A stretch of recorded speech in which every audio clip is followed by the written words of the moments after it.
L'association Karen Life, c'est une association d'intérêt général. Et le but de cette association, c'est de favoriser l'accès aux soins sur le continent africain. Donc, on va soutenir des projets qui sont pensés et construits par les populations locales. Et on va soutenir financièrement, moralement et matériellement des projets sur ce continent.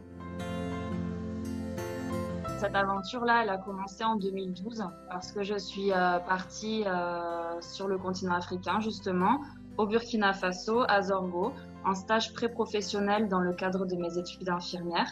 Et j'ai été en stage dans un centre de soins de cette petite ville.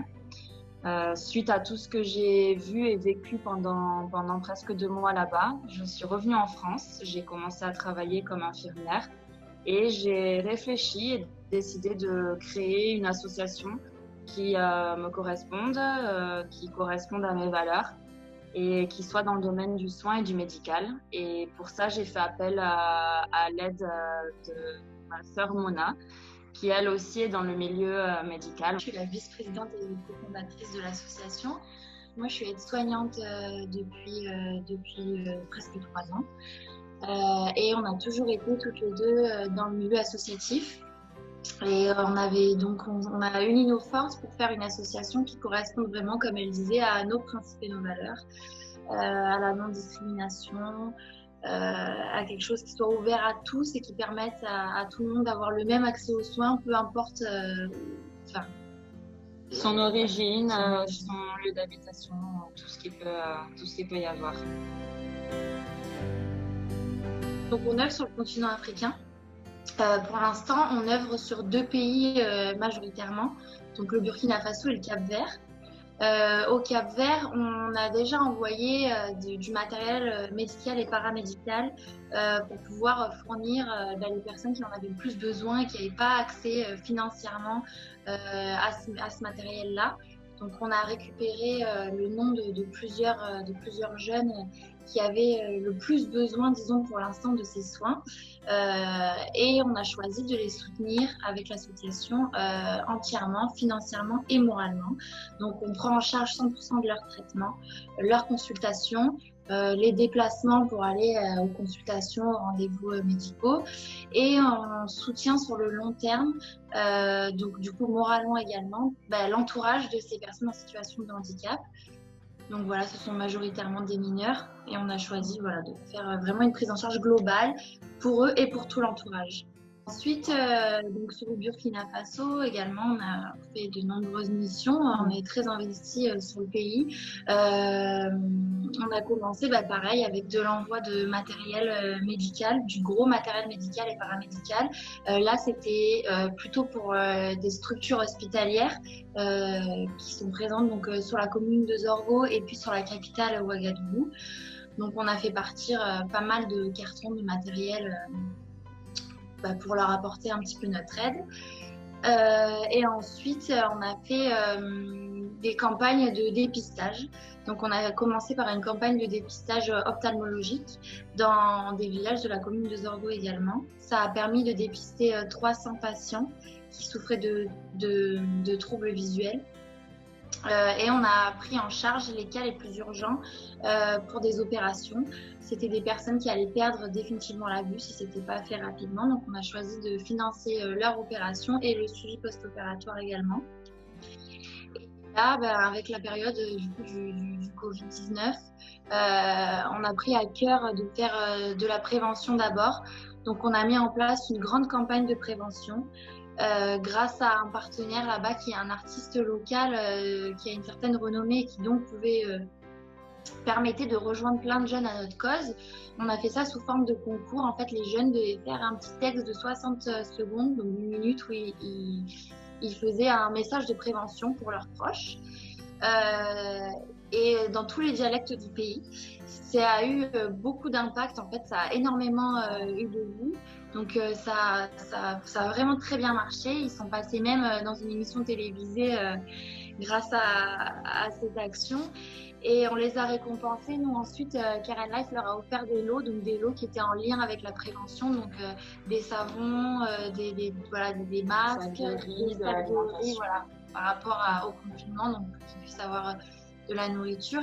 Et ensuite, on a choisi aussi de continuer à promouvoir la santé dans cette situation en mettant en place des lavabos ambulants dans la commune de Zorgo avec des savons et des gels hydroalcooliques, des masques, des gants et en faisant de la prévention avec, en partenariat avec les autorités locales de Zorgo.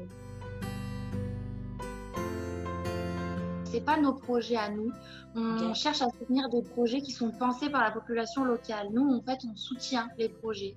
Et donc là, par exemple, au Cap-Vert, des endroits où il y a des associations déjà présentes, par exemple, avec là, ces enfants en situation de handicap, mais qui n'ont pas les moyens de faire quelque chose de concret, malgré qu'ils aient l'envie et qu'ils aient l'ambition de le faire. Donc nous, on apporte juste un soutien financier et moral. Après, on va choisir aussi en fonction du sérieux. C'est-à-dire que on est aussi sollicité par beaucoup. On a déjà reçu plusieurs demandes. Et malheureusement, on va choisir celles dans laquelle on aura les partenaires en face de nous qui seront les plus professionnels si jamais c'est dans le domaine médical, parce qu'il ne faut pas oublier qu'il y a des soins derrière. Donc, on doit avoir des personnes qui sont en tout cas dans le milieu médical et des personnes qui vont pouvoir répondre de façon concrète et sûre aux actions qu'on va mettre en place. Normalement, on se rend effectivement 1 à 2 fois par an sur le terrain. Là, il y avait le confinement, donc on n'a pas pu se déplacer.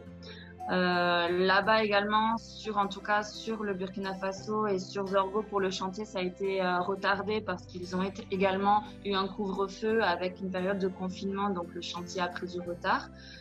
Au niveau de l'envoi de matériel aussi, on a pris du retard puisque les ports étaient fermés, il n'y avait pas d'échange possible.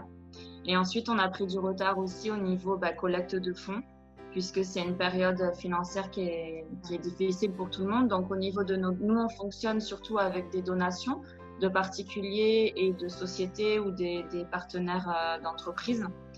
Et malheureusement, il y a la crise qui a frappé un petit peu tout le monde, donc autant les particuliers que les sociétés. Je tiens à préciser que justement, pour un exemple, cette année, on a eu la chance d'avoir un dépôt pharmaceutique en partie financé par IPC Traduction, qui a été quand même une grande chance pour nous dans cette période difficile d'avoir cette entreprise qui nous a tendu les bras, ou en tout cas, si c'est pas à nous, qui les a tendus à la population de là-bas.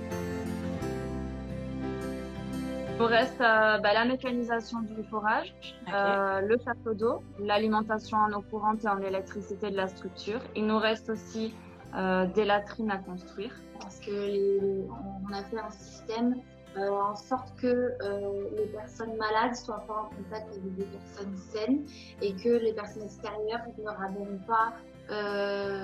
Mais là, pour la maternité, les salles d'attente seront extérieures. Donc, il nous manque une salle d'attente, entre guillemets, extérieure, c'est-à-dire un abri pour pouvoir mettre à l'ombre ou en abri de la pluie les personnes et les femmes qui vont attendre et les enfants, puisqu'il y aura aussi un rôle de PMI.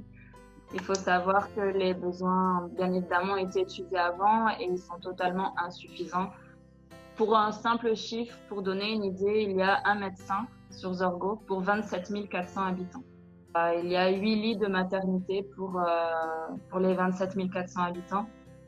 Donc, au niveau de la réalité là-bas, c'est une réalité qui est dure, qui est difficile. On a le site internet, il faut cliquer sur faire un don. Et il y a possibilité de faire un don par PayPal. Sinon, un virement bancaire, il y a le RIB qui est inscrit dessus. Ou alors envoyer un chèque à l'adresse du siège social de l'association. Dans tous les cas, on est actif, on répond aux messages, on est actif sur nos réseaux sociaux, sur Facebook. C'est toujours avec grand plaisir qu'on répond aux questions ou aux personnes qui souhaitent nous rencontrer, en savoir plus. Voilà. On récupère déjà tout ce qui est matériel médical et paramédical. Donc là, déjà, on est en train d'essayer de fournir la structure en tout le matériel dont on a besoin. Donc on récupère pour ça. On a pu acheter une ambulance et on a chargé l'ambulance de tout le matériel médical qui nous a été donné ou qu'on a pu acheter à des prix abordables. Et ça va partir en conteneur et on va essayer d'équiper la structure totalement, puisque il faut tout créer dedans. Voilà, donc oui, on récupère le matériel médical. Après, la problématique qui se pose, c'est l'envoi, puisque l'envoi par container de France acheminé jusqu'à la ville de Zorgo, ça a un coût. Donc, ça coûte très cher. Donc, effectivement, on demande à nos donateurs ou aux personnes qui nous offrent du matériel d'essayer de nous soutenir aussi pour les frais d'envoi de ce matériel. Déjà, on remercie, je pense, déjà tous les partenaires de cette année qui nous ont soutenus malgré les conditions qu'il y a eu et qui ont été d'un énorme soutien parce que grâce à tous ces dons, on a pu encore avancer le chantier, même si ça a été un peu ralenti. Donc déjà, je pense que voilà, un grand merci.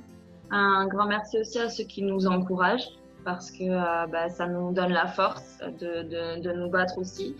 Ça donne la force aussi à ceux qui vivent là-bas et qui sont porteurs des projets de garder l'espoir qu'on va y arriver. Donc voilà, merci à tous ceux qui encouragent notre grande famille, puisque finalement, on est nous deux, une petite famille. L'équipe Karen Life, on n'est pas très grand, on est quelques membres. Et puis on considère que tous ceux qui apportent une pierre à l'édifice,